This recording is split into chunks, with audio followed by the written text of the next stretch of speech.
जय श्री कृष्णा। राधे राधे। आज आप लोग सुनेंगे सूर्य भगवान की कथा। एक था राजा, एक थी रानी। उनके पास सिपाही, घोड़े, दास दासियाँ, धन दौलत सब कुछ था, सिर्फ उन्हें संतान नहीं थी। इसी कारण राजा रानी बहुत ही दुखी रहते थे। संतान प्राप्ति के लिए उन्होंने हर तरह का दान धर्म, धार्मिक अनुष्ठान, जप मंत्र, व्रत, पूजा पाठ किए, लेकिन कोई फायदा नहीं हुआ। अब राजा रानी दोनों ही बुढ़ापे की ओर बढ़ते गए तो होता क्या है कि दोनों गहन सोच में पड़ गए। अब हमारे इतने बड़े राज्य का क्या होगा? कौन बनेगा इस राज्य का वारिस? कौन लेगा प्रजा की जिम्मेदारी? राजा रानी दिन रात इसी चिंता में घुलने लगे। उन्हें खाने पीने की भी सुध नहीं रहती। तो एक सुबह होता है क्या कि राजा के दरबार में एक साधु आता है। तो दासी रानी को इत्तिला करती है। तब वह दासी से कहती है, यह मेरा अंतिम दान धर्म है, इसके बाद मैं अपने हाथों से कोई दान धर्म नहीं करूँगी। रानी चावल भरा झाज हाथ में लेकर बाहर आती है और साधु की झोली में भिक्षा डालने आगे बढ़ती है। तो उसके चेहरे पर झाई उद्विग्नता साधु की दृष्टि में आती है। वह उससे पूछता है, रानी साहिबा, क्या हुआ? आप क्यों इतनी उदास है? तब रानी साधु को सारी हकीकत बताती है और सिसकने लगती है। उस पर वह साधु कुछ पल गंभीर हो जाता है और कहता है, चिंता मत करना रानी साहिबा, आपकी संतान की इच्छा पूरी हो जाएगी। आपकी कोख से एक पुत्र जन्म लेगा। मात्र वह 14 साल तक ही आप लोगों को मिलेगा। उसके आगे वह इस मृत्यु लोक में नहीं रह पाएगा। इससे बढ़कर आपको कुछ देना मेरे लिए संभव नहीं है। अपनी बात पूरी करते उसने अपनी झोली में हाथ डाला, थोड़ी सी भभूत निकालकर रानी को दे दी और कहा, आप और महाराज दोनों इसे बांटकर ग्रहण करना, तुम्हें जल्द ही पुत्र प्राप्ति होगी। इतना कहकर साधु अपनी राह चला गया। उसके जाने के बाद रानी सोचने लगी, 14 साल तो 14 साल ही सही, उतने समय के लिए हमें पुत्र मिलेगा, यही काफ़ी है। उतने साल तक मैं उसे जी जान से बड़ा प्यार करूँगी, उसे ढेर सारा लाड़ दुलार दूंगी, अपने संतान की मुराद पूरी करूंगी। उस रात अपना सारा राज्य काज खत्म करके राजा जब रानी के महल में गए तो रानी ने क्या किया कि राजा को सारी बात बताई और साधु की दी हुई भभूत राजा को दिखाकर बोली, साधु महाराज ने यह भभूत हम दोनों को ग्रहण करने को कहा है। राजा बोले, इतना दान धर्म किया, जब तप किया, कोई फल नहीं मिला। अब इस भभूत से हमें संतान प्राप्ति होगी क्या? उस पर रानी बोली, जब इतना सब कुछ किया तो अब यह भी सही। खाम ख्वाह उस साधु के क्रोध को क्यों बुलावा दे? राजा को अब किसी पर विश्वास नहीं था, लेकिन पत्नी को दुख ना पहुँचे इसलिए वह राजी हो गया। राजा राजी हो गया तो फिर क्या होता है कि राजा रानी दोनों नहाते धोते हैं, फिर अपने भगवान का नाम स्मरण करते हैं, अपने पुरखों को स्मरण करते हैं और उस साधु महाराज का नाम स्मरण करके वह भभूत बांट कर दोनों खाते हैं। उसके बाद दोनों निश्चित होकर सो जाते हैं। तो कुछ दिन गुजर जाते हैं और साधु द्वारा कहे अनुसार रानी गर्भवती हो जाती है। उस पर राजा रानी दोनों की खुशी गगन में नहीं समाती। राजा रानी से बोला, महारानी, सचमुच साधु महाराज की कृपा हो गई। तो 9वें माह में 9 दिन और 9 घंटे पूरे होकर रानी ने एक सुंदर गोरे चिट्टे पुत्र को जन्म दिया। राजा ने बड़ी धूमधाम से पुत्र का नामकरण किया। सारे राज्य में 8 दिन तक अन्न संतपर्ण रखा उत्सव मनाया गया। अब पुत्र की कुंडली देखने के लिए राज्य के सबसे विद्वान पंडित को बुलाया तो कुंडली देखकर पंडित जी बड़े चिंतित हो गए। कहने लगे, महाराज, हमारा राजपुत्र सिर्फ 14 साल तक हमारे पास रहेगा। राजा को इस बात की भनक थी ही नहीं, राजा को इस बात की भनक थी ही, रानी को भी साधु महाराज की बात याद थी। दोनों चुप रह जाते हैं। उसके बाद राजा और रानी बड़े लाड़ प्यार से बेटे की परवरिश करते हैं, उसकी हर ख्वाहिश पूरी करते हैं। थोड़े समय के लिए ही सही, भगवान ने संतान की अपनी मुराद पूरी कर दी। इससे वे समाधान मानते हैं। राजपुत्र दिन प्रतिदिन बड़ा होता है। जब वह 7 साल का हो जाता है तो राजा एक अच्छे गुरु की नियुक्ति करके उसे पढ़ाई लिखाई, शास्त्र विद्या, घुड़सवारी इत्यादि 12 विद्याओं का शिक्षण देते हैं। जब वह सब शास्त्र विद्या में पारंगत हो जाता है और 12 साल की उम्र का हो जाता है, तब एक अच्छी सी राजकन्या खोजकर उसकी शादी कर देते हैं। तो 2 और साल बीत जाते हैं। बेटा 14 साल का हो जाता है। एक दिन राजपुत्र राजा से बोलता है, पिताजी, मैं अपना सारा राज्य घूम कर देखना चाहता हूँ। आज तक मैंने सिर्फ इस राजवाड़े की अतिरिक्त कुछ नहीं देखा। बेटे की बात सुनकर राजा चिंतित हो जाते हैं, क्योंकि पुत्र को 14वां साल शुरू हुआ था। अब कोई अनहोनी होने का वक्त नज़दीक आ पहुंचा था। लेकिन राजा ये सब बातें पुत्र को बता नहीं सकता था।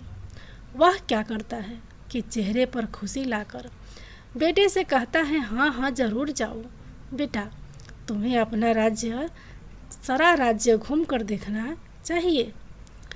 कहाँ क्या है यह सब जानना चाहिए। कल मेरे बाद तुम्ही को तो राजा बनना है।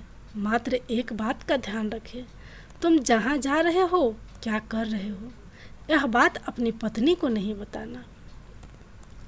पुत्र कहता है, ठीक है पिताजी, आपने जो कहा है मैं वैसा ही करूँगा। तो होता क्या है कि राजपुत्र दिन भर अपनी पत्नी के साथ मौज मस्ती करता है, खुशियाँ मनाता है और रात को ठीक 12 बजे बिस्तर से उठकर बाहर चला जाता है। फिर पौ फटने से पहले वापस अपने महल में आकर सो जाता है। ऐसे बहुत दिनों तक चलता रहा। अब पुत्र का 14वां साल खत्म होने में कुछ ही दिन बाकी रहते हैं। इतने में क्या होता है कि उसकी पत्नी यानी छोटी रानी रात में जाग जाती है। वह देखती है कि बिस्तर पर राजपुत्र नहीं है। वह महल में सब जगह देखती है तो राजपुत्र कहीं भी नज़र नहीं आता। तो वह क्या करेगी, किससे कहेगी। वह चुपचाप रहती है। फिर भोर होने पर वह देखती है कि उसका पति अपनी जगह सोया हुआ है। वह पति से कुछ नहीं पूछती, लेकिन दूसरी रात भी वैसे ही होता है। तीसरी रात, चौथी रात, 5वीं रात, ऐसे बहुत दिन तक चलता रहा। रानी बहुत ही चिंतित हो जाती है। पति रात को जाता कहाँ है, किससे मिलने जाता है। उसको मन में ढेर सारे सवाल उठते हैं, लेकिन उसे पूछने से उसे डर लगता है। शायद पति गुस्सा कर बैठे। सास ससुर से पूछने के बारे में सोचा तो उसकी कुल मर्यादा बीच में आ जाती है। तो इस तरह मन ही मन वह कूढ़ती रहती थी। इस हालत में उसे खाने पीने में दिलचस्पी नहीं होती। वह दुबली पतली हो जाती है। तो उस राज्य में फूल बेचने वाली एक बुढ़िया मालिन थी। वह हमेशा छोटी रानी को फूल देने उसके महल में आती थी। उस बुढ़िया का ध्यान छोटी रानी पर पड़ जाती है। वह उससे पूछती है, बेटी, तुम्हें किस बात का दुख है, तुम इस तरह सूख कर कांटा क्यों बनी हो। उस पर रानी रोने लगती है और कहती है, क्या बताऊं तुम्हें अम्मा, तुम्हारा राजपुत्र हर रात बिस्तर पर से उठकर कहीं चला जाता है और सुबह भोर होते ही वापस आकर सोता है। वह कहाँ जाता है, प्रेमिका से मिलने जाता है क्या, यह सोच कर मैं अन्न जल ग्रहण नहीं कर पाती हूँ और सूख कर इस तरह कांटा बन गई हूँ। बुढ़िया सब बात सुनकर उसे एक उपाय बताती है। तो बेटी ऐसा करना, आज रात तुम सोना मत, उसके पीछे जाकर देखना कि वह कहाँ जाता है, क्या करता है। उसकी अच्छी तरह से पहरेदारी करना। पर मुझे नींद आ गई तो? तुम्हें नींद ना आए इसलिए एक काम करना, अपने बाएं हाथ की उंगली में एक जख्म करना, उस पर थोड़ी सी मिर्च छिड़कना। उससे तुम्हें बड़ी जलन होगी और उस पीड़ा से तुम्हें रात भर नींद नहीं आएगी। रानी बुढ़िया के कहे अनुसार कहती है।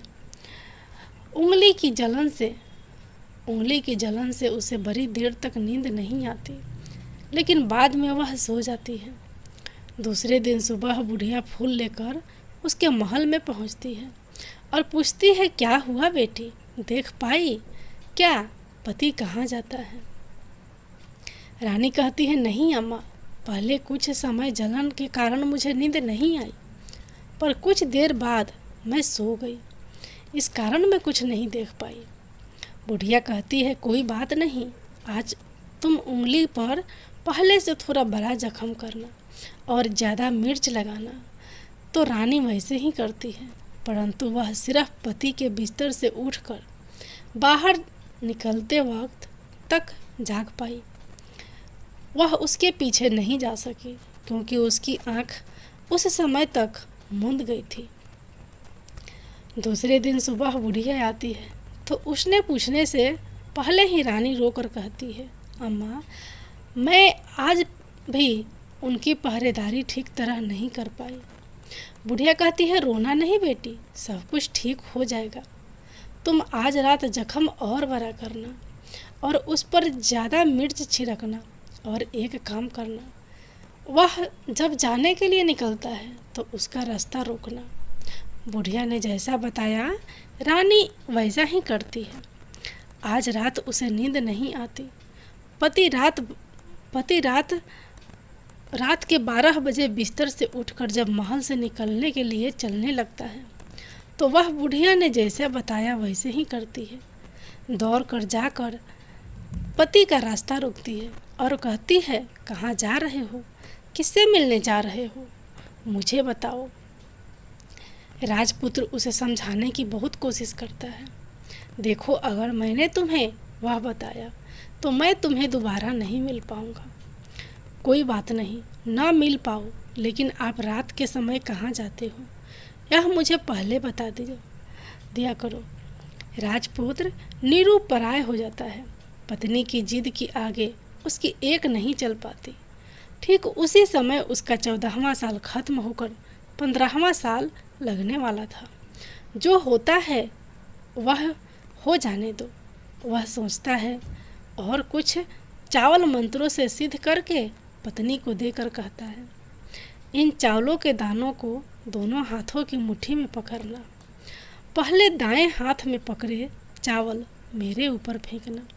मैं कौन हूँ तुम्हें पता चल जाएगा। बाद में बाएं हाथ में पकड़े चावल मेरे ऊपर फेंकना। मैं जैसा था तुम्हें मिल जाऊंगा। लेकिन यदि तुम बाएं हाथ के चावल मेरे ऊपर फेंकना भूल गई तो मैं तुम्हें कभी नहीं मिल पाऊंगा। रानी बड़े आत्मविश्वास के साथ कहकर दाएं हाथ में पकड़े चावल पति के ऊपर फेंक देती है तो राजपुत्र एकदम एक विशाल घोड़ा बन जाता है। एकदम उम्दा सफ़ेद गर्दन पर लंबी आयल, देखते देखते वह तेजी से दौड़ने लगता है। रानी उस घोड़े को एकदम भौचक्की होकर देखने लगती है और पति ने बाएं हाथ के चावल फेंकने की जो बात कही थी वह भूल जाती है। उसकी आंखों के सामने घोड़ा महल से बाहर निकलकर चला जाता है। घोड़ा जो महल से बाहर जाता है तो वापस नहीं आता। अब रानी को बड़ा पश्चाताप होता है। वह स्वयं को कोसने लगती है, लेकिन अब उसका कोई फायदा नहीं होने वाला था। राजपुत्र अब वापस नहीं आने वाला था। सुबह होते ही महाराजा महारानी को सब बात पता चलती है। उन्हें बहुत दुख होता है। वे बिस्तर पकड़ते हैं और राह देखते हैं कि एक दिन उनका बेटा वापस आ जाए। इस तरह 1 महीना गुजरता है, 2 महीने गुजरते हैं, 3 महीने गुजरते हैं, आखिर 6 महीने पूरे होते हैं। राजपुत्र का कोई अता पता नहीं लगता। प्रधान राजपुत्र को ढूंढने के लिए राज्य के गांव-गांव सिपाही भेजता है, लेकिन उन्हें कोई सफलता नहीं मिलती है। इधर रानी अपनी हठ के कारण पति गायब हो गया, यह सोचकर स्वयं को मन ही मन कोसती है और प्रण लेती है कि कुछ भी करके अपने पति को ढूंढ लाएगी और उसे वापस घर लेकर आएगी। एक दिन वह सुबह उठकर सास ससुर के महल में जाती है और कहती है कि मैं अपने पति की खोज में जा रही हूँ। महाराजा महारानी को और क्या चाहिए था, कुछ भी करके उनका बेटा उन्हें वापस मिलना चाहिए था। वे बहू को जाने की अनुमति देकर कहने लगे, बेटी तुम्हें जो चाहे वह करो, जहाँ जाना है वहाँ जाओ, लेकिन हमारे बेटे को वापस लेकर आओ, भगवान तुम्हें कामयाबी दे। अब रानी क्या करती है कि अपना शाही वेश बदलकर एक सेठानी बन जाती है।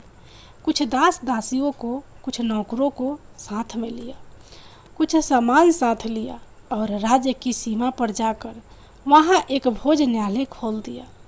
वहाँ आने वाले सब यात्रियों को खाना मुफ्त में देने लगी। मात्र एक शर्त रखी कि खाने वाले को उसकी देखी कोई अजीब चीज़ उसकी मालकिन को यानी राजकन्या को बतानी पड़ेगी। तो वहाँ आने वाले हर नागरिक अपनी तरफ से मैंने यह देखा, मैंने वह देखा कहकर वहाँ से मुफ्त में खाना खाकर जाता था। परंतु रानी को जो बात चाहिए थी वह अब तक मिली नहीं थी। ऐसे ही कुछ दिन बीत गए तो उधर क्या होता है कि रानी के महल फूल लेकर जाने वाली बुढ़िया के एक बेटा और बहू थे। उनका एक छोटा बेटा था, यानी बुढ़िया का एक पोता था। तो बेटा और बहू सुबह काम के लिए निकलते थे, तो पोते को संभालने के लिए जिम्मेदारी बुढ़िया पर रहती थी। बुढ़िया दिन भर पोते को संभालती थी। एक दिन होता है क्या कि बुढ़िया को पान खाने की आदत थी, तो वह पान लगाने के लिए चुनना चाहिए था। वह उस तैयार करने के लिए सीपिया लेकर आई। इन सीपिया भूनने के लिए गोबर के कंडे चाहिए थे। कंडे इकट्ठा करने के लिए वह बांस की टोकरी लेकर चरवाहे के मैदान में गई। वहाँ बहुत सारे कंडे थे। उन्हें जमा करते करते उसे घर जाने में अंधेरा हो गया। इस ओर शाम होते ही काम से वापस बेटा बहू घर पहुँचते तो देखा कि बच्चा घर पर अकेला है और रो रहा है। वे दोनों गुस्से से लाल पीले हो गए। इतने में बुढ़िया घर आ पहुंची। बेटा ने पूछा, पोते को घर अकेला छोड़कर कहाँ गई थी? बुढ़िया बताने लगी कि मैं गोबर के कंडे इकट्ठे करने गई थी। इस पर बेटा बोला, दोबारा बच्चे को अकेला घर पर छोड़कर यदि कहीं गई तो मैं तुम्हें बहुत पीटूंगा। बुढ़िया कहने लगी, नहीं बेटा, फिर कभी ऐसा नहीं करूँगी। लेकिन दूसरे ही दिन बुढ़िया वह बात भूल गई और फिर चरवाहे के मैदान पर कंडे इकट्ठा करने चली गई। शाम को जब बेटा बहू काम से वापस लौटे तो देखते हैं कि बच्चा घर पर अकेला है और रो रहा है। अब उसके बेटे की सहन शक्ति खत्म होने लगी और बुढ़िया के वापस आने पर उसे घर से निकाल दिया। बुढ़िया माई रात भर घर के बाहर अंधेरे में बैठी रही और सुबह होते ही हाथ में टोकरी लेकर कंडे इकट्ठा करने के लिए निकल गई। उस दिन उस पर कंडे इकट्ठा करने का मानो पागलपन सवार था। कंडे इकट्ठा करते करते कब अंधेरा छा गया उसे मालूम ही नहीं चला। उसे जब ध्यान आया तो गांव का रास्ता भी ठीक तरह से दिखाई नहीं दे रहा था। वह अंधेरे में आंखें फाड़ कर देखती देखती किसी तरह आगे निकल पड़ी तो होता क्या है, एक कपिला गाय छन छन की आवाज़ करते गले की घंटी बजाते ठुमक कर उस मैदान पर आ गई। उसे देखकर बुढ़िया सोचने लगी कि इस गाय के पीछे पीछे जाऊंगी तो गांव तक पहुंच जाऊंगी। तब बुढ़िया उसके पीछे पीछे जाने लगी। वह गाय क्या करती है कि उस मैदान से लेकर एक एक करके 6 मैदान पार करती है।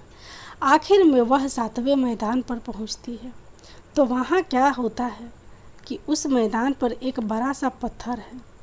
गाय जाकर उस पत्थर को अपने सींग मारती है। सींग मारा तो वह पत्थर दूर हट गया और पाताल में नीचे जाने की सीढ़ियाँ दिखाई देने लगी। तब वह गाय उन सीढ़ियों से नीचे जाने लगी। बुढ़िया वह सब देखती रही और झट जाकर गाय की पूँछ को पकड़ लिए। पूँछ पकड़कर वह गाय के साथ नीचे पाताल में पहुंच गई। पाताल में पहुंचते ही तुरंत गाय की पूँछ छोड़ दी और इधर उधर देखने लगे। वहीं से बुढ़िया ने देखा कि पाताल में सब जगह जगमगाहट है, दिया दीप जलते हैं और तेज रोशनी गाय के ऊपर पड़ती है और वहाँ अद्भुत घटनाएं घटने लगी। गाय के नीचे जाते ही उसके गले में अपने आप शकल पड़ गई और छम छम करके कोई दुधारी में गाय को दूध दूहने लगी। लेकिन जो भी कोई वह कर रहा वह मात्र दिखाई नहीं दे रहा।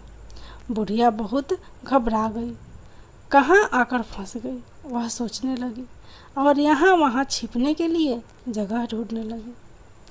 लेकिन उसे कहीं भी जगह नहीं मिली, हर जगह उजाला ही उजाला था। तो वह यूँ एक कोना में खड़ी रह गई और जो कुछ सामने हो रहा था उसे चुपचाप देखने लगी।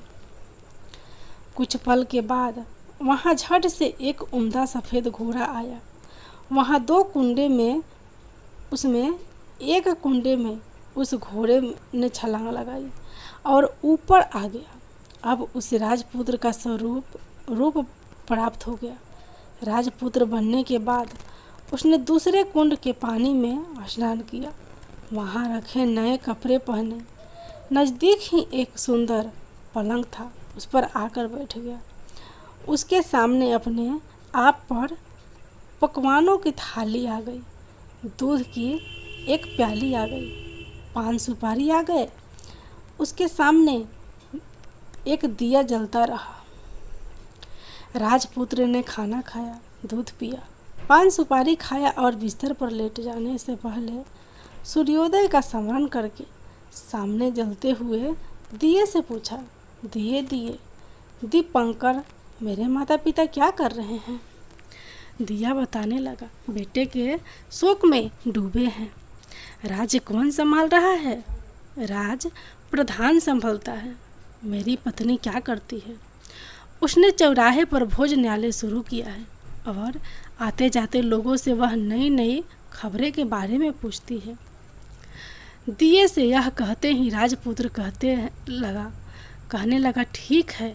उसके बाद वह सो गया। बुढ़िया कोने में खड़ी रहकर यह सब देखती रही। ऐसी अद्भुत घटना उसने जिंदगी में पहली बार देखी थी। उसे अंदर ही अंदर चुलबुलाहट होने लगी।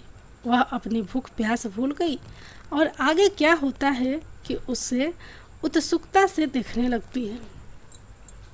लेकिन उसके बाद और कुछ घटना नहीं घटती। रात गई, गुजर गई और सुबह हो गई। सुबह होने पर पलंग पर सोया राजपुत्र उठा और फिर से पहले वाले कुंड में छलांग लगाई। तो अब वह फिर से घोड़ा बनकर कुंड से बाहर आ गया। बाहर आते ही वह तेजी से उस पाताल नगरी से बाहर निकल गया। लेकिन वह कहाँ गया बुढ़िया को कुछ पता नहीं चला। उसके बाद पिछली रात की तरह कोई उस गाय का छम छम करके दूध दूहने लगा।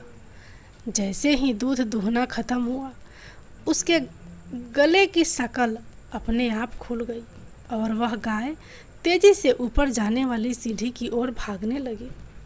गाय को दौड़ते देखकर बुढ़िया सोचने लगी, अब गाय के साथ यहाँ से ऊपर जाना ही समझदारी है, नहीं तो कोई मुसीबत आकर मेरे ऊपर टपक जाएगी। झट से उसने गाय की पूंछ पकड़ ली और गाय के साथ ऊपर आ गई।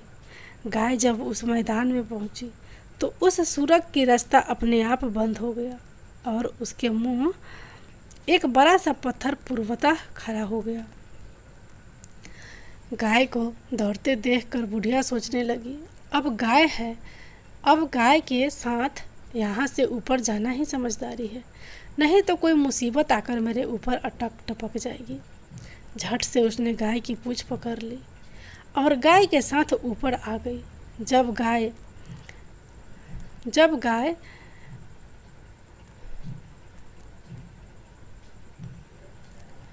जब ऊपर मैदान में पहुंची तो उस सुरंग का रास्ता अपने आप बंद हो गया और उसके मुंह पर एक बड़ा सा पत्थर पूर्वतः खड़ा हो गया। ऊपर आकर वह गाय जंगल की ओर निकल गई तो इधर बुढ़िया एकदम बावली सी हो गई।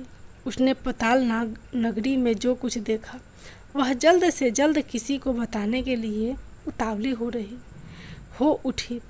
उसे एकदम याद आया कि नगर की सीमा पर कोई औरत भोजनालय चलाती थी और नई बात बताने वाले को अच्छा खाना पीना मुफ्त में देती है। वह सोचने लगी कि क्यों ना मैं यह बात उस औरत को जाकर बताऊं। यदि उसे यह बात पसंद आ गई तो बाकी जीवन खाने पीने की झंझट से मुक्ति मिलेगी। बुढ़िया ने मन में तय किया और तुरंत उस भोजनालय के द्वार पर टांगे नगारे के सामने खड़ी हो गई और जोर जोर से नगारा बजाना शुरू कर दिया। नगारे का इस तरह शोर सुनकर मालकिन यानी छोटी रानी मन में प्रसन्न हो जाती है कि शायद कोई बड़ी बात लेकर यहाँ आया है। रानी सिपाही को आदेश देती है कि जाइए और जो कोई आया है उसकी अच्छी खरीदारी कीजिए। आदेश पाते ही सिपाही नीचे दौड़कर एक बुढ़िया नगाड़ा बजा रही है। उन्होंने पूछा, क्यों बुढ़िया, क्या हुआ, क्यों नगाड़ा बजा रही हो? बुढ़िया बोली, कुछ नहीं बेटा, यहाँ खाना मिलता है ना, इसलिए आई हूँ। खाना चाहिए, मिलेगा, लेकिन तुझे कोई नई बात बतानी पड़ेगी। हाँ बताऊंगी, एक बात मालूम है मुझे।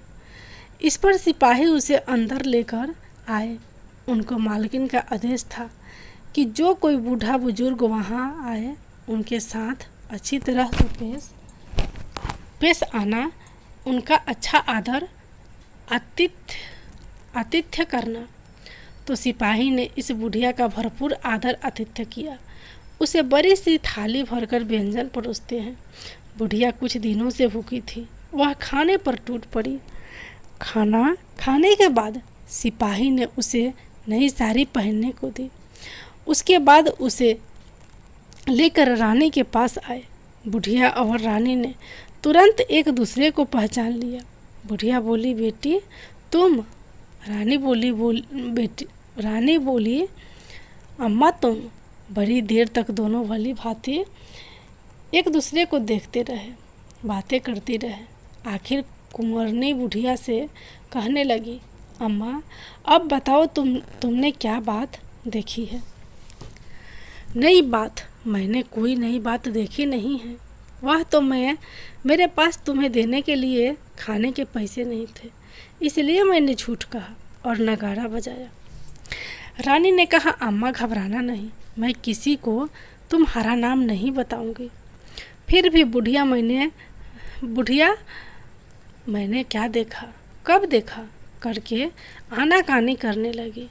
इस पर कुंवरनी ने उससे कहा, देखो अम्मा, यदि तुमने मुझे वह नई बात बताई तो जिंदगी भर मैं तुम्हारी देखभाल करूंगी, तुम्हें रानी माता की तरह रखूंगी। अब बुढ़िया बताने को तैयार हो गई। उसने जो कुछ उस चरागाह वाले मैदान पर देखा था वह सब कुछ कुंवारी को बता दिया। सब कुछ कुंवरनी बुढ़िया को बता दिया। बुढ़िया की ये बातें सुनकर कुंवरनी को यकीन हो गया कि वह राजपुत्र उसी का पति है। वह परंतु बुढ़िया से कहने लगी, अम्मा मुझे उस जगह पर ले चलो, उस जगह पर ले चलो। नहीं बेटी, यह पाताल राज्य है, सांप है। यदि किसी ने तुम्हें देख लिया तो 500 यदि तुम्हें किसी ने देख लिया तो तुम्हारी जान खतरे में पड़ सकती है। लेकिन रानी उसकी एक भी नहीं सुनी, उसे उस जगह ले जाने के लिए हट करने लगी। आखिर में बुढ़िया ने उसका कहना मान लिया और कहने लगी, ठीक है, मैं तुम्हें वहाँ लेकर चलती हूँ, पर आज नहीं, कल वहाँ जाना, तो शाम को ही जाना होगा। तो दूसरे दिन दोपहर को रानी बुढ़िया के साथ उस मैदान पर गई और एक जगह छुपकर गाय के आने की राह देखने लगी। दिन ढलते ही अंधेरा घेरने लगा है और गाय हमेशा की तरह वहाँ आ गई। मैदान के उस कोने में जाकर उसने पत्थर पर सींग मारा तो झट से पत्थर हटकर वहाँ सुरंग में जाने का रास्ता खुल गया है। गाय उस रास्ते से नीचे उतरने लगी तो बुढ़िया रानी से कहने लगी, जल्दी आगे बढ़ो बिटिया, हम गाय की पूँछ पकड़ कर नीचे उतरेंगे। तो दोनों गाय की पूँछ पकड़ कर नीचे उतर गई। बुढ़िया पहले जिस कोने में छिपी थी उस कोने में छिप गई। अब नीचे सब कुछ पहले जैसा घटित हो रहा था। गाय के गले में अपने आप शकल पड़ गई। कोई अदृश्य रूप से उसका दूध दुहने लगा। एक सफ़ेद उम्दा घोड़े ने आकर एक कुंड में छलांग लगाई तो राजपुत्र के रूप में ऊपर आया। वह राजपुत्र दूसरे कुंड में नहाने लगा। बाद में उसके सामने खाने की थाली आ गई, दूध की प्याली आ गई, पान बीरा आ गया। राजपुत्र सब ग्रहण करके सोने के लिए पलंग पर गया तो सोने से पहले सूर्य देव का स्मरण करके वह दिए से पूछने लगा, दिए दिए दीपंकर, मेरे माता पिता क्या कर रहे हैं? तो दिया कुछ जवाब नहीं देता बल्कि वह पूछने लगता है। तब राजपुत्र को कुछ अघटित हुआ है, इसका संदेह हो गया है। वह उदास हो गया और जो कुछ हुआ वह हो जाने दो, ऐसा सोचकर सोने के लिए बिस्तर पर लेट गया। अब रानी का संयम छूट गया। वह दौड़कर पति के पास गई और उसके पैर पकड़ने के लिए आगे बढ़ने लगा। राजपुत्र तुरंत ही पत्नी को पहचान गया। वह झट से पीछे हट गया और चिल्लाने लगा, नहीं नहीं, मुझे मत छूना, सर्वनाश हो जाएगा। रानी दोनों हाथ जोड़कर पति से अपनी भूल स्वीकार करने लगी। स्वामी, मुझसे भूल हो गई। मुझे आपसे नहीं पूछना चाहिए था कि आप रात को कहाँ जाते हो। मैं अपनी भूल स्वीकार करती हूँ। मुझे मेरी भूल की सज़ा मिल गई है। अब आप घर चले। आपके वियोग में आपके माता पिता ने बिस्तर पकड़ लिया है। आपकी प्रजा भी बहुत दुखी है। उस पर राजपुत्र कहने लगा, वहीं तो एक बार तुम गलती कर बैठी हो, अब दोबारा मत करना, नहीं तो अब मैं तुम्हें जो दिख रहा हूँ वह भी नहीं दिखूंगा। रानी अब विलाप करने लगी, जोर जोर से जमीन पर सिर पटकने लगी। राजपुत्र के मन में उसके प्रति दया उत्पन्न हो गई। वह उससे कहने लगा, यदि तुम मुझे पाना चाहती हो तो तुम्हें एक काम करना होगा। काम कठिन है लेकिन वह तुम्हें अकेले करना होगा। कहो स्वामी, कितना भी कठिन काम हो मैं वह पूर्ण करूंगी। रानी कहने लगी। इस पर राजपुत्र ने उसे बताया, इस पाताल से ऊपर जाते ही तुम्हें एक घना जंगल नजर आएगा। ऐसे 6 जंगल पार करने के बाद 7वां जंगल मिलेगा। वह जंगल सबसे घना है। उस जंगल में बीचों बीच एक पीपल का पेड़ है। उसके आसपास की जगह पत्ते फंदे, जटाएं, कांटे इत्यादि से ढक चुकी है। वहाँ बाघ, शेर, भालू, सांप सभी धमा चौकरी बैठती है। तुम्हें उन सब को भगाकर वह जगह साफ करनी है। उसकी गोबर से लिपाई करके पवित्र बनाना है, रंगोली से सजाना है। उसके बाद वहाँ धूप, कपूर, अगरबत्ती जलानी है। फूल, कुमकुम से पेड़ की तने की पूजा करनी है। दूध दही से बने चावल का भोग चढ़ाना है। ये सब तुम्हें दोपहर को 12 बजने से पहले करना है। 12 बजने के समय तुम्हें उस जगह पर बैठकर सूर्य भगवान का ध्यान करना है। ठीक 12 बजे सूर्य भगवान का रथ वहाँ उतरेगा। वे वह सब देखकर खुश हो जाएंगे और कहेंगे, जिस किसी ने यह सब किया है उसे मैं मनचाहा फल दूंगा। तो तुम सामने जाकर उसके रथ का दाहिना घोड़ा मांगना, मैं तुम्हें मिल जाऊंगा। इतनी बात कहकर राजपुत्र अपने पलंग पर सो गया और छोटी रानी भोर होने की राह देखने लगी। भोर होते ही वह बुढ़िया के साथ गाय की पूंछ पकड़कर ऊपर आ गई। ऊपर आने के बाद वह बुढ़िया से कहने लगी, अम्मा, अब मैं अकेले ही आगे जाऊंगी, तुम भोज न्याले वापस जाओ। वह जंगल में जाकर राजपुत्र की बताई जगह ढूंढने लगी और स्वयं अरी से वह जगह साफ कर दी। बाद में राजपुत्र ने जैसे बताया वैसे लिपाई पोताई करके वापस आ गई। दूसरे दिन पौ फटने से पहले उठी और जंगल में उस जगह पहुंची। वहां जाकर इत्र गुलाब के पानी छिड़क कर वह जगह सुगंधित की। धूप अगरबत्ती जलाकर उसे पवित्र किया और पूजा की। सब सामग्री वहां तैयार रखकर सूर्य भगवान का ध्यान करने बैठ गई। जैसा कि पति बताया था, दोपहर को ठीक 12 बजे सूर्य भगवान का रथ उस पीपल के पेड़ पर आकर रुका है। सूर्य भगवान ने जब रथ से नीचे देखा तो सुगंधित वातावरण देखकर वह बहुत प्रसन्न हो गए। फिर वे बोले, जिस किसी ने यह काम किया है वह यहाँ आकर आज मुझसे कुछ भी मांगे, मैं उसे दे दूँगा। रानी ने जब ये शब्द सुनती है तो बिना समय गंवाए दौड़कर उनके सामने आ गई और उनको संगठन नमस्कार करके बोली, भगवान, वह मैं ही हूँ, मैंने ही यह जगह साफ की है। अच्छा, तो तुम्हें जो चाहिए वह मांगो। भगवान, मुझे आपके रथ का दाहिना घोड़ा चाहिए। सूर्य भगवान बोले, नहीं नहीं, मैं तुम्हें और कुछ भी दे सकता हूँ, लेकिन यह घोड़ा नहीं दे सकता। मेरे रथ के 12 घोड़े हैं, तुम चाहो तो कोई और घोड़ा मांग लो, लेकिन यह दाहिना घोड़ा नहीं, वह मैं तुम्हें नहीं दे सकता। छोटी रानी ने एक नहीं सुनी, वह सूर्य देव से एक ही बात कह रही थी, वहीं दाहिना घोड़ा दे दीजिए, नहीं तो मैं आपको पैरों में गिरकर अपनी जान दे दूंगी। अब सूर्य देव धर्म संकट में पड़ गए। उन्होंने वचन दे दिया था, अब अपने वचन से पलट भी तो नहीं सकते थे। ठीक है, दे दिया तुम्हें घोड़ा, सूर्यदेव ने कहा। फिर एक बात और भी कही, देखो, मैंने तुम्हें घोड़ा तो दिया है, लेकिन वह तुम्हें यहाँ नहीं मिलेगा, तुम्हें उस पताल में जाकर लाना होगा। रानी बोली, पताल में ही क्या भगवान, मैं उन्हें पाने के लिए कहीं भी जा सकती हूँ। रानी को वचन देकर सूर्यदेव अपने मार्ग चले गए और इधर रानी जंगल से अपने भोजनालय में आ गई।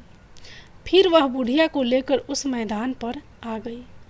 जल्दी ही शाम हो गई। शाम होते ही वहाँ वह गाय आ गई और उसने सींग मारकर सुरंग का पत्थर हटाया तथा नीचे उतरने लगी।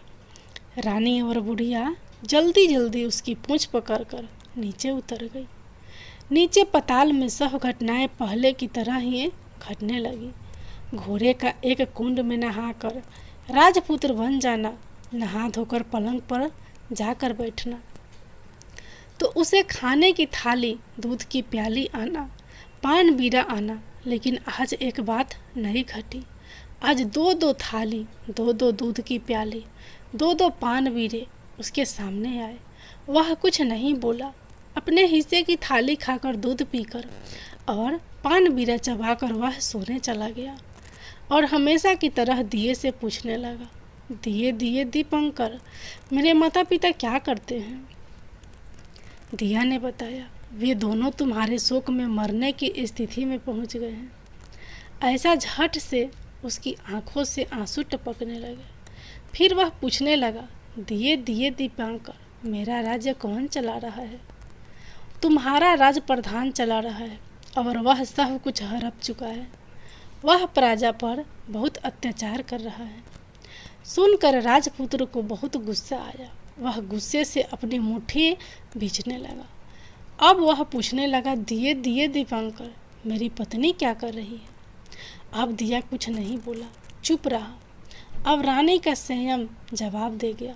वह दौड़कर पति के गले लग गई। अब मैं तुम्हें मिल गया, राजपुत्र कहने लगा। सच कहते हो, अब आप फिर से घोड़ा तो नहीं बनोगे ना? नहीं, दोबारा घोड़ा नहीं बनूंगा। मैं तुमने जो इतने सारे कष्ट उठाए हैं मुझे पाने के लिए, इसलिए सूर्य देव ने मुझे सदा के लिए घोड़े के जन्म से मुक्त कर दिया है। राजपुत्र ने बड़े प्यार से कहा और उसे गले लगाया। उसके आंसू पोंछे। कुछ देर पश्चात भोर हो गई तो गाय की श्रृंखला टूटकर वह ऊपर भूलोक जाने लगी। रानी, राजपुत्र और बुढ़िया उसकी पूंछ पकड़कर ऊपर आ गए। ऊपर आने पर वे सीधे भोजनालय में पहुंचे। वहां का सब सामान लोगों में बांट दिया और उसको ताला लगाकर अपने राज्य में लौट गए। राजपुत्र वापस आता है और उसके तेवर देखकर प्रधान घबरा गया। राजपुत्र ने उसे बंदी बनाकर कैद खाने में डाल दिया और राज्य की बागडोर अपने हाथ में ले ली। उसके बाद वह अपने माता पिता को मिलने उनके महल में गया। तब राजपुत्र क्या देखता है कि उसके माता पिता उसके शोक में अस्थि पंजर बने हुए हैं। पुत्र को वापस आया देखकर मरणासन राजा रानी की आंखों से टप टप आंसू बहने लगे। इन दोनों ने पुत्र को गले लगाया, उसे प्यार से सहलाया। इतना होने के बाद उनके सेहत में एकदम सुधार आने लगा। वे अब बिस्तर से उठकर बैठ गए, पुत्र को आशीष देने लगे। राजपुत्र के आने की खबर तुरंत राज्य भर में फैल गई। प्रजा खुशी से फूली नहीं समाई। प्रजाजन राजमहल के सामने इकट्ठे हो गए। राजपुत्र ने भी उन्हें दर्शन दिए और आज से उन्हें कोई दुख नहीं पहुंचाएगा, ऐसा वचन भी दिया। अब राजा अपने पुत्र का राज अभिषेक करके उसे सिंहासन पर बिठाता है और बहू को महारानी का दर्जा देता है और स्वयं अपनी पत्नी के साथ ईश्वर स्मरण करते खुशी से दिन बिताता है। महाराजा बना राजपुत्र अच्छी तरह से राज चलाने लगा और अपनी पत्नी के साथ सुख शांति से जीवन बिताने लगा। उस बुढ़िया को रानी ने अपने ही पास रख लिया, उसकी अच्छी तरह से देखभाल करने लगी। बुढ़िया और उसके बुढ़ापे के दिन खुशी से गुजरने लगे। सूर्य भगवान की जय हो। अब आप लोग सुनिए सूर्य देव की दूसरी कथा। पौराणिक समय की बात है। प्राचीन काल में एक बुढ़िया माई रहती थी। वह नियमित रूप से रविवार का व्रत करती। रविवार के दिन सूर्योदय से पहले उठकर बुढ़िया माई स्नान आदि से निवृत्त होकर आंगन को गोबर से लीपकर स्वच्छ करती। उसके बाद सूर्य भगवान की पूजा करते हुए रविवार व्रत कथा सुनकर सूर्य भगवान का भोग लगाकर दिन में एक समय भोजन करती। सूर्य भगवान की अनुकंपा से बुढ़िया को किसी प्रकार की चिंता या कष्ट नहीं था। धीरे धीरे उसका घर धन धान्य से भर रहा था। उस बुढ़िया को सुखी होते देख उसकी पड़ोसन उसे जलने लगी। बुढ़िया ने कोई गाय नहीं पाल रखी थी, अतः वह अपनी पड़ोसन के आंगन में बंधी गाय का गोबर लाती थी। पड़ोसन ने कुछ सोचकर अपनी गाय को घर के भीतर बांध दिया। रविवार को गोबर ना मिलने से बुढ़िया अपना आंगन नहीं लीप सकी। आंगन ना लीप पाने के कारण उस बुढ़िया ने सूर्य भगवान का भोग नहीं लगाया और उस दिन स्वयं भी भोजन नहीं किया। सूर्यास्त होने पर बुढ़िया भूखी प्यासी सो गई। प्रातःकाल सूर्योदय से पहले उस बुढ़िया माई की आँख खुली तो वह अपने घर के आंगन में सुंदर गाय और बछड़े को देखकर हैरान हो गई। गाय को आंगन में बांधकर उसने जल्दी से उसे चारा लाकर खिलाया। पड़ोसन ने उस बुढ़िया के आंगन में बंधी सुंदर गाय और बछड़े को देखा तो वह उससे और अधिक जलने लगी। तभी गाय ने सोने का गोबर किया।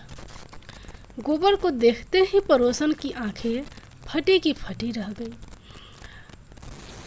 पड़ोसन ने उस बुढ़िया माई को आसपास कहीं नहीं देखी, तुरंत उस गोबर को उठाया और अपने घर ले गई तथा अपनी गाय का गोबर वहाँ रख आई। सोने के गोबर से पड़ोसन कुछ ही दिनों में धनवान हो गई।